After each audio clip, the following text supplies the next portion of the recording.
आइए शुरू करते हैं न्यूज पथ पर सफर और सबसे पहले आपको दिखाते हैं ऐसी तस्वीरें जिनका जिक्र सरे रहा है। ये तस्वीरें सुर्खियों में भी है और सोशल मीडिया पर भी है। इनसे आपका बाखबर होना बेहद जरूरी है क्योंकि चौराहे पर इन्हीं की चर्चा है और चर्चा महाराष्ट्र के बीड में 33 एकड़ में प्याज की खेती की भी है। संगम नगरी प्रयागराज में लेटे हनुमान जी के मंदिर में आस्था की अनूठी तस्वीर नजर आ रही है। यहाँ गंगा यमुना का जलस्तर बढ़ने से अब पवित्र नदियों का पानी सीढ़ियों से होते हुए लेटे हनुमान जी की प्रतिमा तक पहुँच गया है और देखते देखते लेटे हनुमान जी की पूरी प्रतिमा पानी में समाहित हो गई। मां गंगा का जब मंदिर में आगमन हुआ तो विधिवत आरती और पूजा अर्चना की गई। फिलहाल संगम का जलस्तर बढ़ने की वजह से बड़े हनुमान मंदिर के कपाट बंद कर दिए गए हैं। हमारे लिए पर्व का विषय रहता है कि जब गंगा मैया आती है हनुमान जी का स्नान कराते हैं, हम इसे पर्व के रूप में लेते हैं। तो आज के दिन हम सभी के लिए बड़ा खुशहाली का दिन है। मगर हनुमान जी महाराज को स्नान कराकर अभी शयन हो चुके हनुमान जी महाराज और ये बड़ी हर्षोल्लास का विषय हम सभी के लिए। राजस्थान के जोधपुर में भारी बारिश की वजह से कई जगहों पर बाढ़ जैसी स्थिति बन गई है। आलम यह है कि लोहावट पुलिस थाने में भी पानी भर गया है। ऐसे में थाने में तैनात पुलिसकर्मियों को क्वार्टर से थाने पहुंचने के लिए ट्यूब का सहारा लेना पड़ रहा है।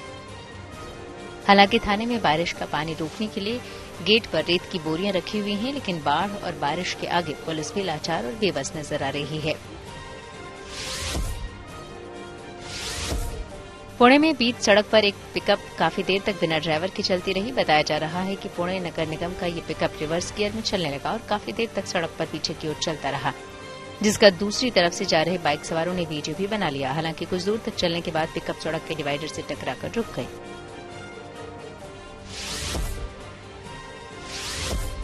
महाराष्ट्र के बीड में एक किसान 33 एकड़ खेत में प्याज की खेती कर चर्चा में आ गए हैं। बीड के रहने वाले किसान पंकज नफा नुकसान की फिक्र किए बगैर इतने बड़े पैमाने पर प्याज की खेती कर रहे हैं जिससे रोजाना गांव की करीब 100 महिलाओं को रोजगार मिल रहा है। बताया जा रहा है कि पंकज प्याज की खेती के लिए करीब 15 से 20 लाख रुपए खर्च कर रहे हैं, जिसमें से 20 एकड़ खेत में प्याज की रोपाई भी की जा चुकी है।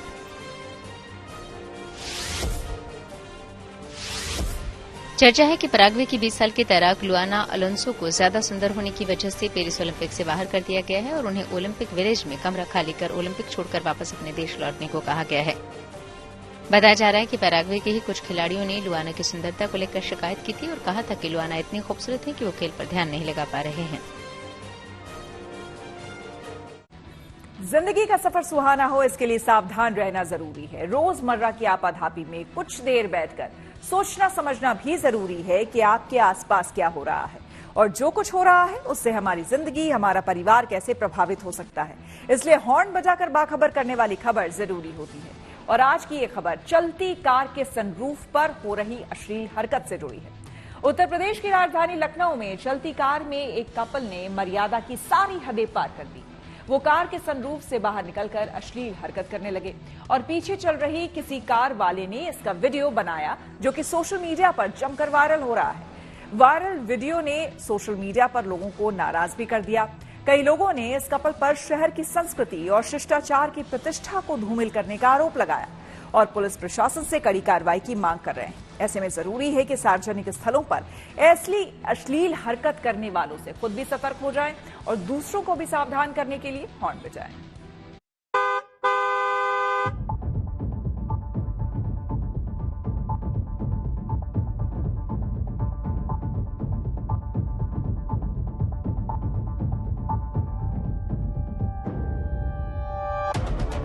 यूपी की राजधानी लखनऊ में कार के सनरूफ पर खुल्लम खुल्ला प्यार का वीडियो सोशल मीडिया पर जमकर वायरल हो रहा है।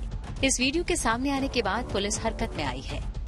वहीं इससे 2 दिन पहले चेन्नई के तंबरम में पुलिस ने एक कपल को शराब पीते हुए कार की सनरूफ से बाहर निकलने के आरोप में गिरफ्तार किया। इस घटना का वीडियो सोशल मीडिया पर वायरल हो गया था। खुल्लम खुल्ला प्यार, सड़क पर दौड़ती कार का सनरूफ खोला और करने लगे अश्लील हरकत। यूपी की राजधानी लखनऊ में इन दिनों एक कपल का वीडियो सोशल मीडिया पर जमकर वायरल हो रहा है। इस वीडियो में कपल रोमांस करते हुए दिख रहे हैं। कपल की वायरल वीडियो में साफ दिख रहा है कि वो चलती कार के सनरूफ को खोलकर इस तरह की अश्लील हरकतें करते दिखाई दे रहे हैं। अश्लील हरकतें करने वाली गाड़ी का नंबर UP 78 GB 0130 है, जो कानपुर का नंबर है।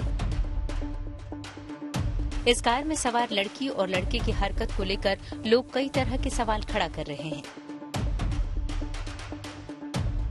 लखनऊ में जिस तरीके से सनरूफ को खोलकर अश्लील हरकत का वीडियो वायरल हुआ, ये ऐसा वाकया पहला नहीं है। इससे पहले भी चेन्नई में इस तरीके का एक वाकया वायरल हो चुका है। अब ऐसे में पुलिस ऐसे लोगों की तलाश कर रही है और उनके ऊपर कार्रवाई की बात कही गई है। साफ तौर से नियम ये है कि जिस तरीके से सनरूफ खोलकर अश्लील हरकत की गई, जिस तरीके से ये वीडियो आया, कहीं ना कहीं पुलिस पर भी सवालिया निशान था कि किस तरीके से लोग लगातार ऐसे वीडियो बनाकर, रील बनाकर वायरल कर रहे हैं। उत्तर प्रदेश की राजधानी लखनऊ से ये वीडियो सोशल मीडिया पर तेजी से वायरल हो रहा है, जिसमें इस कपल को अपनी कार की खुली छत पर अश्लील हरकतें करते देखा जा सकता है। वायरल वीडियो लखनऊ के 1090 चौराहे का बताया जा रहा है। वीडियो में देखा जा सकता है कि किस तरह एक लड़का लड़की कार की छत पर खड़े होकर अश्लील हरकतें कर रहे हैं। वायरल वीडियो में एक कपल को कार की सनरूफ पर खुल्लम खुल्ला प्यार करते हुए देखा जा सकता है। दोनों बेखौफ होकर एक दूसरे को गले लगाकर अश्लील हरकत करते हुए दिखाई दे रहे हैं। वीडियो में देखा जा सकता है कि भरी सड़क पर खुलेआम कपल का रोमांस चल रहा है। ये वीडियो पीछे चल रही एक कार से बनाया गया है।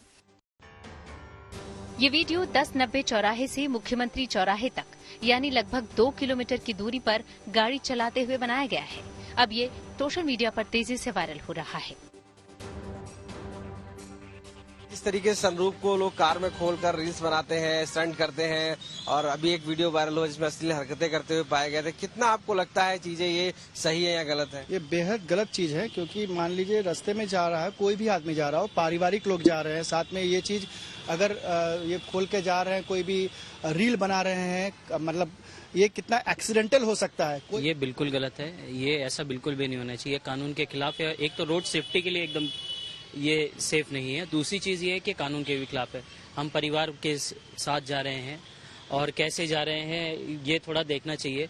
और ये लखनऊ है, एक तरीके से उत्तर प्रदेश की राजधानी है, तो इसका जो है थोड़ा सा मान सम्मान भी रखना चाहिए। हमारा मानना है जिसको भी जो भी करना है तो अपने घर में करे, बाहर करने की प्रदर्शनी करने की कोई जरूरत नहीं है। और इस पे कानून जो है सख्त आने चाहिए, जिसके दोबारा करने की कोई सोचे ना। छोटे मोटे कानून या कोई सजा मिल गई, फाइन भर दिया, उससे कोई मतलब नहीं। ऐसा हो जिससे उसको कुछ समझ में आए, दूसरे उससे डरें कुछ। पिछले कुछ सालों में सड़क पर बाइक और कारों में अश्लील हरकतें देखना आम हो चुका है और जब वीडियो वायरल होकर लोगों के सामने आती है तो सभी दंग रह जाते हैं। कई बार लोग जाने अनजाने में ऐसी गलतियां कर देते हैं जिसका अंजाम उन्हें भुगतना पड़ता है। चलती गाड़ी में सनरूफ पर चढ़ने का वीडियो आए दिन सोशल मीडिया पर वायरल होता रहता है। इस बार का वायरल वीडियो भी चलती गाड़ी की छत पर रोमांस करने का है। वायरल वीडियो पर लखनऊ पुलिस ने कमेंट बॉक्स में लिखा, यातायात पुलिस एट लखनऊ ट्रैफिक द्वारा जांच की जा रही है। जांचोपरांत आवश्यक विधिक कार्यवाही की जाएगी। ये घटना सार्वजनिक जगहों पर शालीनता और इस तरह की वीडियो सोशल मीडिया पर डालने की बढ़ती समस्या को दिखाती है। कई ऑनलाइन लोगों ने कपल की इस हरकत की बहुत आलोचना की है क्योंकि उन्होंने लखनऊ की बदनामी की है। क्या लगता है आपको, इस तरीके की जो एक्टिविटीज हैं उसको लेकर क्या रोकथाम होनी चाहिए? ये बहुत गलत हो रहा है, अपने लिए, अपने परिवार के लिए भी बहुत गलत हो रहा है। खुदा न खास्ता कभी कुछ अगर एक्सीडेंट होता है तो बहुत दिक्कतें बढ़ जाएंगी, खुद के लिए, अपने परिवार के लिए। ये पूरी तरह से गलत है और बैन करनी चाहिए सरकार को इस चीज के लिए, क्योंकि हमारे समाज में इसका गलत इफेक्ट पड़ता है। क्योंकि हमारे गार्जियन भी जाते हैं या हमारे हमसे छोटे भी जाते हैं, उन पर गलत इफेक्ट पड़ता है इसका, और एक्सीडेंटल केस भी इससे बहुत ज्यादा बढ़ती है। वहीं सोशल मीडिया एक्स पर भी लोग इस घटना की आलोचना कर रहे हैं। एक यूजर ने पोस्ट करते हुए लिखा, लखनऊ के तहजीब और अदब का शहर बन रहा है अय्याशी का अड्डा। हुड़दंगियों के बाद प्रेमी जोड़े की बीच सड़क, अश्लीलता का वीडियो वायरल। 1090 चौराहे के पास बेखौफ करते रहे अश्लील हरकतें। यूपी 78 GB 0130 नंबर गाड़ी की रूफ पर हो रही आशिकी का वीडियो वायरल। वहीं एक दूसरे यूजर ने बेहद तल्ख लहजे में लिखा, मानो शर्म लाज हया सब बेच खाए हैं ये लोग। तस्वीर उसी लखनऊ की है जिसे अदब और तहजीब के लिए दुनिया भर में जाना जाता है। इस प्रेमी जोड़ी की अश्लीलता देखिए, ये लखनऊ के 1090 चौराहे की तस्वीर बताई जा रही है। ऐसे में सवाल उठता है कि सार्वजनिक स्थल पर इस तरह की अश्लील हरकत करने पर कानून क्या कहता है और क्या इन हरकतों को करने पर सजा हो सकती है। भारतीय न्याय संहिता की धारा 294 के तहत किसी भी पब्लिक प्लेस पर अश्लील हरकत करना कानूनन जुर्म है। पब्लिक प्लेस पर खड़ी कार के अंदर भी अश्लील हरकतें करना अपराध की श्रेणी में आता है। ये एक जमानती और संज्ञेय अपराध है। दोषी पाए जाने पर 3 माह की कारावास या जुर्माने या दोनों से दंडित किया जा सकता है। सार्वजनिक स्थल पर अश्लील हरकत करना तब तक अपराध नहीं माना जाएगा जब तक वो सामाजिक मान्यताओं और मर्यादाओं की सीमा न लांघता हो। हालांकि कानून में अश्लील की कोई स्पष्ट परिभाषा नहीं दी गई है। इसके चलते पुलिस अक्सर इस कानून का दुरुपयोग करती है। देखिए, कानून में 294 में प्रोविजन दिया गया है कि सार्वजनिक स्थल पर किसी भी प्रकार की कोई अश्लीलता की जाती है और उस अश्लीलता को कोई व्यक्ति देख रहा है तो वो एक अपराध की श्रेणी में आता है और अगर ऐसा करने वाले के खिलाफ जो है FIR दर्ज की जाती है, जिसमें 3 महीने का सजा का प्राविधान है और 1000 रुपये जुर्माना। इसको क्या लोकल स्तर पर जो थाना है वो खुद दर्ज कर सकता है इसके बाद, या कोई करवाता है दर्ज? किस तरीके से इसमें केस प्रोसीड होता है?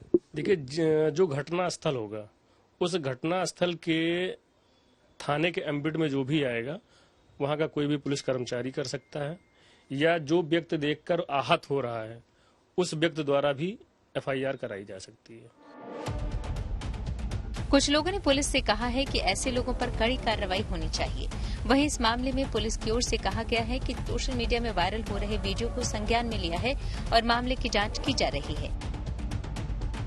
ऐसे में जरूरी है कि सार्वजनिक स्थलों पर अश्लील हरकत करने वालों के खिलाफ सख्त कार्रवाई होनी चाहिए, जिससे जनता में ये संदेश जा सके कि ऐसी किसी भी हरकत के खिलाफ पुलिस प्रशासन सख्ती से पेश आएगा। लिहाजा सार्वजनिक स्थलों पर ऐसी अश्लील हरकत करने वालों से खुद सतर्क हो जाएं और दूसरों को भी सावधान करने के लिए हॉर्न बजाएं।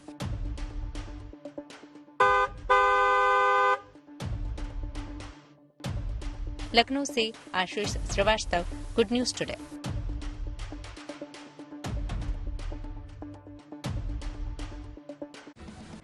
कार के सनरूफ पर रोमांस करने वाले कपल की खबर तो आपने देख ली। इस मामले में लखनऊ की DCP ने क्या कुछ कहा है, सुनिए। देखिए, इसमें ये जो वीडियो आया था इसको लेकर के हम लोगों ने थाना गौतमपल्ली पर तत्काल मुकदमा पंजीकृत किया है। जो वाहन चालक है उनको ट्रेस भी कर लिया गया है और उसमें अग्रिम कार्रवाई हम लोग कर रहे हैं। इसमें ऑब्स्सीनिटी इन पब्लिक प्लेस की धाराएं भी हैं, इसके साथ ही negligent driving, rash and negligent driving, इस तरीके से तमाम सुसंगत धाराओं को लेकर के इसमें मुकदमा कायम हुआ है और अग्रिम कार्रवाई इसमें हम कर। ऑब्स्सीनिटी इन पब्लिक प्लेसेस जो है वो BNS के अंतर्गत भी दंडनीय अपराध है। इसके साथ ही रैश एंड नेग्लिजेंट ड्राइविंग आप खुद भी जोखिम लेते हैं। इसके साथ ही जो आम लोग पब्लिक प्लेस पे जो चल रहे हैं, पब्लिक रोड्स का इस्तेमाल कर रहे हैं, उनके लिए भी एक खतरा पैदा होता है। तो इसमें लगातार अवेयरनेस की भी कार्रवाई की जाती है, जागरूक करने का हम लोग प्रयास कर रहे हैं तमाम सोशल मीडिया आदि माध्यमों से। इसके साथ ही आपके माध्यम से भी हम ये कहना चाहेंगे कि जितना आपका अधिकार है उतना औरों का भी है, तो हम उसको बहुत ध्यान से प्रयोग करें और दूसरों की भी सुरक्षा का ध्यान रखें। गुरुवार को लोकसभा में पेश होगा वक्फ बोर्ड संशोधन बिल। आइए सीधे आपको लिए चलते हैं न्यूज एक्सप्रेसवे पर, जहां देश भर की कुछ और जरूरी खबरें कर रही हैं आपका इंतजार। पेरिस ओलंपिक में विनेश फोगाट की अयोग्यता को इंडियन ओलंपिक एसोसिएशन के अध्यक्ष PT ऊषा ने हैरान करने वाला बताया। उन्होंने कहा कि इस मामले पर विश्व कुश्ती संघ के अध्यक्ष निनाद लालोविच से भी बात की गई। बता दें कि विनेश फोगाट को 50 किलो कैटेगरी में 100 ग्राम वजन ज्यादा होने की वजह से फाइनल मुकाबले में खेलने के लिए अयोग्य घोषित कर दिया गया। अगर विनेश फाइनल मुकाबला खेलती तो भारत की झोली में स्वर्ण या रजत पदक आना पक्का था। निर्वाचन आयोग ने 9 राज्यों की 12 राज्यसभा सीटों के लिए चुनाव की तारीख का ऐलान कर दिया है। असम, बिहार, हरियाणा, मध्य प्रदेश, राजस्थान, त्रिपुरा, तेलंगाना और ओडिशा की एक सिट, जबकि महाराष्ट्र की 2 सीटों पर 3 सितंबर को वोट डाले जाएंगे। 14 अगस्त को राज्यसभा चुनाव के लिए अधिसूचना जारी की जाएगी और नामांकन दाखिल करने की अंतिम तिथि 21 अगस्त है, जबकि चुनाव के नतीजे 3 सितंबर को ही रात तक आएंगे। केंद्र सरकार वक्फ बोर्ड संशोधन बिल कल लोकसभा में पेश करने जा रही है। इस बिल को सदन में सुबह 11 बजे अल्पसंख्यक मंत्री किरण रिजिजू पेश करेंगे। विधेयक की कॉपी सांसदों को भी दी गई है। केंद्र सरकार का कहना है कि ये बिल लाने का मकसद वक्फ की संपत्तियों का सुचारू संचालन करना और उसकी देखरेख करना है। संशोधन के जरिए सरकार वक्फ कानून 1950 के सेक्शन 40 को हटाने जा रही है, जिससे वक्फ के अधिकारों में कमी आएगी। दिल्ली में महाराष्ट्र विधानसभा चुनाव को लेकर महाविकास अघाड़ी की बैठक हुई। इस बैठक में सोनिया गांधी, राहुल गांधी और उद्धव ठाकरे समेत इंडिया गठबंधन के कई नेता मौजूद रहे। खबर है कि इस बैठक में सीटों के बंटवारे और चुनाव की रणनीति पर चर्चा हुई, लेकिन सीट शेयरिंग का फॉर्मूला अभी तय नहीं हुआ है। बता दें कि इसी साल महाराष्ट्र, हरियाणा और झारखंड में विधानसभा का चुनाव होना है। नैनीताल के खुपी गांव में एक बार फिर से भूस्खलन का खतरा मंडराने लगा है। गांव की सड़कों और घरों पर दरार भी आ गई है। घरों में दरार के चलते अब तक कई लोगों ने गांव छोड़ दिया है और सुरक्षित ठिकानों की तलाश कर रहे हैं। गांव वालों का कहना है कि यहां साल 2011 से ही लगातार भूस्खलन हो रहा है। खबरों के एक्सप्रेसवे से आगे रुक करते हैं सियासी ढाबे का, जहां आज की सबसे दिलचस्प खबर मौजूद है। बांग्लादेश में उपद्रव और अराजकता की तस्वीरें पूरी दुनिया देख रही है। इस बवाल के बीच अल्पसंख्यक हिंदुओं की सुरक्षा खतरे में पड़ गई है। हिंदू मंदिरों और उनके प्रतिष्ठानों को निशाना बनाया जा रहा है। उनके घरों पर हमले हो रहे हैं। उनकी संपत्तियों को आग के हवाले किया जा रहा है, जिसे लेकर भारत सरकार बेहद गंभीर है। बांग्लादेश के हालात पर भारत की नजर है, लेकिन कांग्रेस के वरिष्ठ नेता सलमान खुर्शीद ने एक विवादित बयान से सियासी माहौल गरमा दिया है। उन्होंने कहा है कि उम्मीद है कि किसी दिन भारत में भी ऐसा ही होगा। कांग्रेस के एक और नेता ने खुर्शीद के सुर में सुर मिलाया। वहीं बीजेपी ने पलटवार करते हुए कांग्रेस पर देश को कमजोर करने का आरोप लगाया है।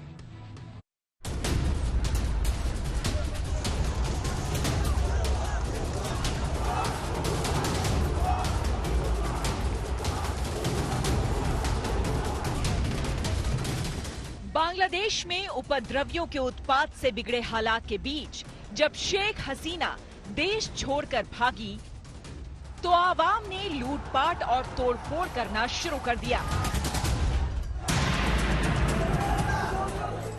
जिसके हाथ जो लगा वो लूट कर भागा। कोई प्रधानमंत्री आवास पहुंचा तो किसी ने सरकारी दफ्तरों में तोड़फोड़ की। लेकिन ये लूट सिर्फ सामान की नहीं थी, बल्कि ये जमहूरियत की भी लूट थी। आवाम में सुलगती इस आग ने पूरे बांग्लादेश की सियासत को चंद घंटों में बदल डाला।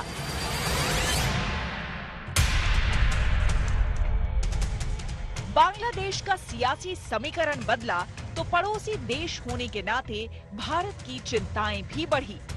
सरकार इससे निपटने के लिए माथापच्ची कर रही है, लेकिन इसी बीच विपक्ष ने सियासत शुरू कर दी। What you are undermining is my freedom not to say. What you are undermining. Delhi में एक किताब का विमोचन करने पहुंचे कांग्रेस नेता सलमान खुर्शीद ने विवादित बयान दे डाला। उन्होंने कहा कि सच्चाई ये है, सतह के नीचे कुछ और ही चल रहा है। बांग्लादेश में जो हो रहा है वो यहाँ भी हो सकता है। सलमान खुर्शीद के इस बयान पर बीजेपी ने बरसते हुए कहा कि कांग्रेस अराजकता को बढ़ावा दे रही है। ये बहुत ही गंभीर विषय है। जब भारत के चारों तरफ बाकी देशों में इस प्रकार की परिस्थिति देखने को मिल रहा है, कांग्रेस पार्टी जो देश का आज मुख्य विपक्ष है वह भी यही चाह रही है।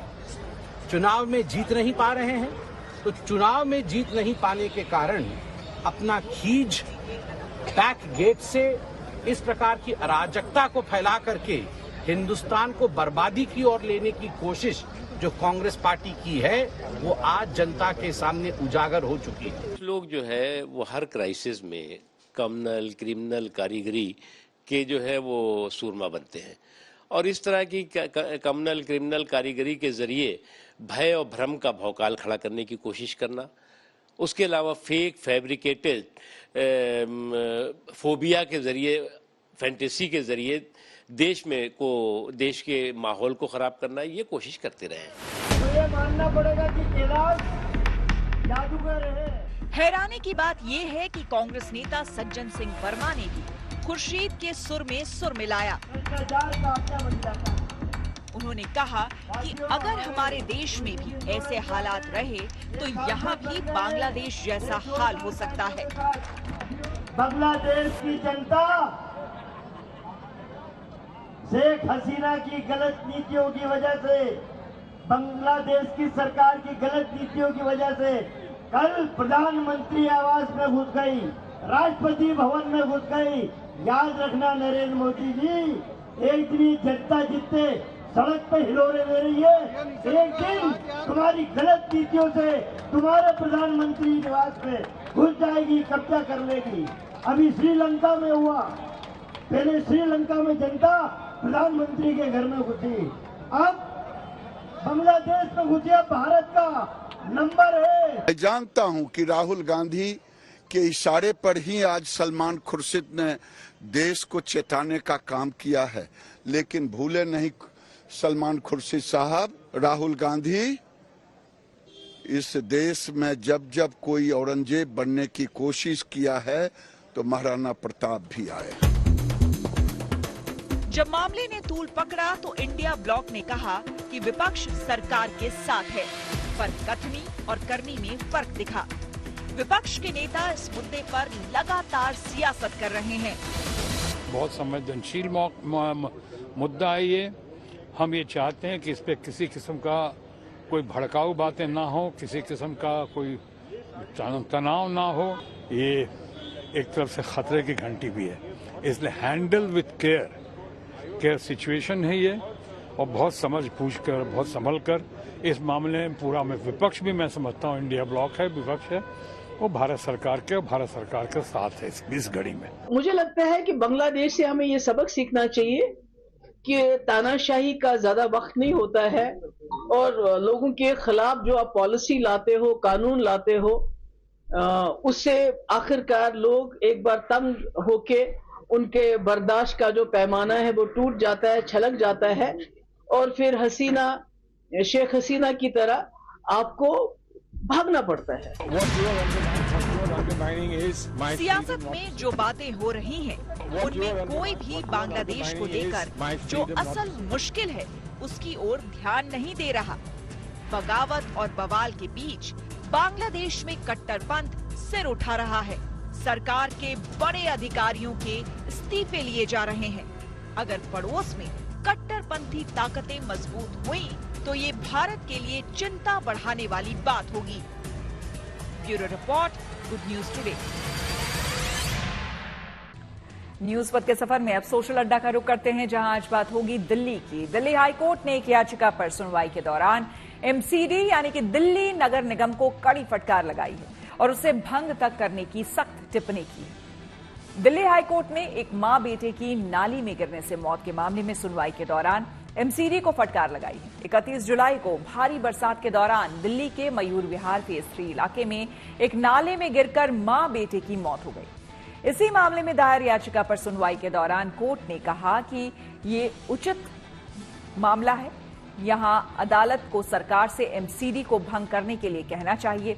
कोर्ट ने गंदे और बिना बैरिकेडिंग वाले नाले में महिला और उसके बच्चे के गिरने से मौत के मामले में कहा कि ये स्थिति चौंकाने वाली है। कोर्ट ने तल्ख लहजे में पूछा कि जब एमसीडी के अधिकारी 1 साल से ज्यादा समय से नाले की सफाई और बैरिकेडिंग करवाने में नाकाम रहे हैं तो वे अब भी नौकरी पर क्यों हैं?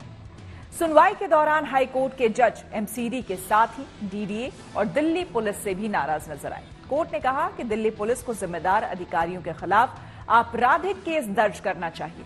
यही नहीं, सुनवाई कर रहे जज ने एमसीडी को चेतावनी देते हुए ये भी कहा कि अगर आप अपने अधिकारियों पर कार्रवाई नहीं करते हैं तो हम उन्हें निलंबित करना शुरू कर देंगे। कोर्ट ने फटकार लगाते हुए कहा कि एमसीडी के सभी अधिकारी बहुत ही घटिया किस्म के हैं और कोई कार्रवाई नहीं कर सकते। अदालत ने कहा कि एमसीडी एक आरामदायक क्लब बन गया है जहां आप जाते हैं, एक कप चाय पीते हैं और वापस आ जाते हैं। कोर्ट ने कहा कि दिल्ली में चीजें ऐसे ही चल रही हैं। कैबिनेट मीटिंग के लिए कोई तारीख नहीं, स्टैंडिंग कमेटी मीटिंग के लिए कोई तारीख नहीं। अगर कैबिनेट और स्टैंडिंग कमेटी मीटिंग नहीं हो रही है तो बजट कैसे मंजूर होगा? ये ऐसा है जैसे कि हम कोर्ट में बैठे बिना ही मामलों का फैसला कर दें। कोर्ट की कड़ी फटकार के बाद एमसीडी डिप्टी कमिश्नर ने अदालत को भरोसा दिलाया कि नाले और इलाके की सफाई की जाएगी और गंदगी हटाई जाएगी। साथ ही नाले तक पहुंचने के रास्ते पर बैरिकेडिंग की जाएगी। इसके बाद कोर्ट ने दिल्ली पुलिस और एमसीडी को 10 दिनों के भीतर मामले में स्टेटस रिपोर्ट दाखिल करने का आदेश दिया है। दिल्ली में एमसीडी के कामकाज को लेकर लोग क्या सोचते हैं, इस मुद्दे पर हमने राजधानी में रहने वाले कुछ लोगों से बात की और उनकी राय जानी। जिस तरह से कोर्ट ने फटकार लगाई है एमसीडी और डीडीए को, वाकई एमसीडी की जैसी दिक्कतें होती हैं? देखिए, एमसीडी जो भी दिल्ली में वर्तमान दिक्कतें हैं, चाहे पानी की समस्या थी पहले, आज जो है जगह जगह सड़कों पे स्विमिंग पूल बना हुआ है। जैसा केजरीवाल पहले कहते थे कि मैं दिल्ली में जो है स्विमिंग पूल बना देंगे, दिल्ली को लंदन बना देंगे, तो लंदन और स्विमिंग पूल तो नहीं बनाया दिल्ली को, लेकिन दिल्ली को जो है कचरों का ढेर बना दिया और जगह जगह जो है नाले बह रहे हैं। बेसमेंट में जो दुर्घटना हुई है उसी लिए तो सामने आई है, नहीं तो ऐसा थोड़ी होता। सजा मिलनी चाहिए ऐसे लोगों को। देखिए, जो भी जिम्मेदार हो, मैं कह रहा हूँ इन चीजों में कभी राजनीति नहीं होनी चाहिए। जो जनता के लोग फायदे की चीजें हैं, इसमें कभी पॉलिटिक्स नहीं होनी चाहिए। जिसकी भी जिम्मेदारी, चाहे केंद्र सरकार की हो चाहे राज्य सरकार की हो, इनको अपनी जिम्मेदारी अच्छे से निभानी चाहिए। इसमें कोई पॉलिटिक्स नहीं करना चाहिए। सजा मिलनी चाहिए। बिल्कुल, जो दोषी है उनको सजा मिलनी चाहिए और इसमें ज्यादा से ज्यादा पॉलिटिक्स नहीं होनी चाहिए। एमसीडी ने इस साल बिल्कुल सीवर की, नालों की कोई सफाई नहीं की है। हर जगह जाम है, नालियां जाम हो रही हैं, पानी भर जाता है, सीवर जाम है। न्यूज पर आगे है धन बाजार, जहां शेयर बाजार से लेकर कारोबार तक की सभी अहम खबरें होती हैं, जिसका सीधा रिश्ता आपकी आमदनी आपकी जेब से होता है। तो तेज रफ्तार खबरों के बीच ये जरूरी खबरें छूट ना जाए, इसलिए सीधे आपको लिए चलते हैं धन बाजार।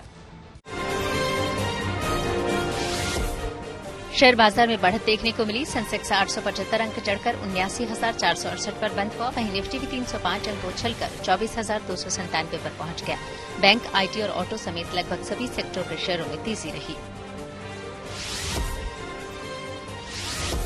सोने की कीमतों में कमी आई, हालांकि चांदी के भाव एक बार फिर चढ़ गए। दिल्ली सराफा बाजार में सोना 350 रुपए सस्ता हुआ। इसके साथ ही अब दिल्ली में 10 ग्राम सोने की कीमत गिरकर 71,350 रुपए आ गई। वहीं चांदी की कीमतों में लगातार गिरावट के बाद तेजी देखने को मिली। चांदी के दाम 200 रुपए बढ़ गए। अब दिल्ली में 1 किलो चांदी की कीमत बढ़कर 82,200 रुपए हो गई। इसी के साथ न्यूज पथ में मेरे यानी श्वेता झा के साथ फिलहाल इतना ही। देश दुनिया की तमाम पॉजिटिव खबरों के लिए आप देखते रहिए गुड न्यूज टुडे।